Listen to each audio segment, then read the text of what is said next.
আমি ফুলমণি মাঝি, আমি ফুলমণি মাঝি বলছি। কেউ আমার কথাটা শুনল না। আমার কষ্টের আর্তনাদ কারো কাছে পৌঁছল না। আমার বিবেকের কান্নার সুর কারো হৃদয় স্পর্শ করল না। আমার কণ্ঠ আপনাদের কান ভেদ করতে পারল না। আমার পরাজয়ের ব্যর্থতার ছবি আপনাদের দৃষ্টি আকর্ষণ করতে পারল না। আপনারা কি আমার কথা শুনতে পাচ্ছেন না? আপনাদের মেয়ে পথে ঘাটে চলছে বিচারের আশায়।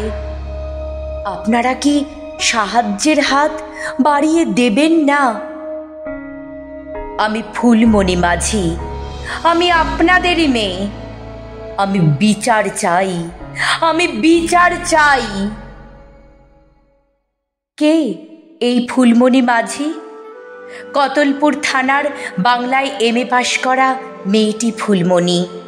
অজপাড়া গাঁয়ের স্কুলে চাকরি করা দিদিমণি ফুলমণি। বিপদে আপদে পাশে থাকার নাম ফুলমণি। সুখে দুঃখে হাতে হাত রেখে গল্প করার নাম ফুলমণি। জীবন পথে হোঁচট খেয়ে হাসি মুখে ফিরে আসার নাম ফুলমণি।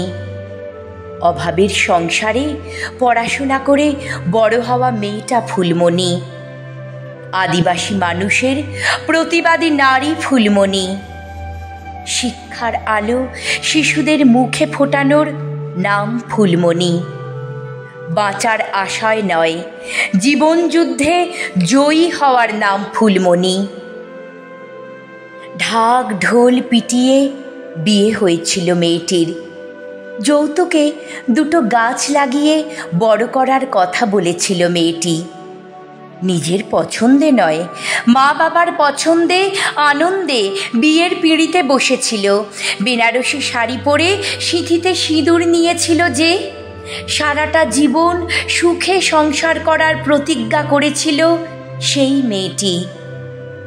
স্বামী শ্বশুর শাশুড়িকে আপন করে ভালোবাসা উজাড় করে দিয়েছিল। টানাপোড়েনের সংসারে সুখের আলো জ্বেলেছিল যে। বিয়ের 2 মাস হতে না হতেই সেই সংসারের আগুনে পুড়ে ছারখার হলো। মেয়ে হয়ে চাকরি করে, মুখের ওপর সত্যি কথা বলে, ভুলকে ভুল আর ঠিককে ঠিক বলে প্রতিবাদ করে, সবাইকে সহজে আপন করে নেয়, বোকা থেকে জীবন পথে ছুটে চলে বলে, আর গুরুজনদের এত সম্মান করে বলে। মেনে নিতে পারেনি শ্বশুরবাড়ির লোকেরা। এত কিছুর জন্য শ্বশুর ঘরে অত্যাচার কম সহ্য করেনি ফুলমণি। চুপ করে থেকে সমাজের কথা ভেবে সব মাথা পেতে নিয়েছিল। কিন্তু বিয়ের 1 বছর পর বিবাহবার্ষিকীর দিন ঘটল বিরাট অঘটন।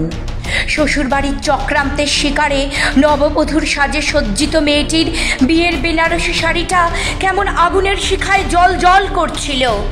সারা শরীর কেমন এক নিমেষে পুড়ে ছাই। মনের জোর আর বাঁচার ইচ্ছা ফুলমণিকে মৃত্যুর দিকে ঠেলে দিতে পারেনি। সেদিন বাঁচার আশায় কোনো রকমে জীবনটা নিয়ে ছুটেছিল মেয়েটি। লড়াইটা আজও একই রকম আছে। বিচারের আশায় এ গলি থেকে ও গলি ছুটে বেড়ায়। স্বার্থপর সমাজ ফুলমণির কথা শোনেনি, কেউ ফুলমণির পাশে থাকেনি। পুলিশ প্রশাসন মুখ ফিরিয়ে নিয়েছে। আদালতের ওপর বিশ্বাসের আশা বেঁধে আজও ছুটছে ফুলমণি। ফুলমণির জীবন যেমন ওর নিজের, এ লড়াইটাও তার নিজের। ছুটছে ফুলমণি আজও এ গলি থেকে ও গলি, পথে প্রান্তরে ভবঘুরে পথিকের বেশে। আজ 20টা বছর পরে একটাই প্রশ্ন মেয়েটির, আমি ফুলমণি মাঝি, আমি তোমাদের মেয়ে, আমি বিচার চাই, আমি বিচার চাই, আমি বিচার চাই।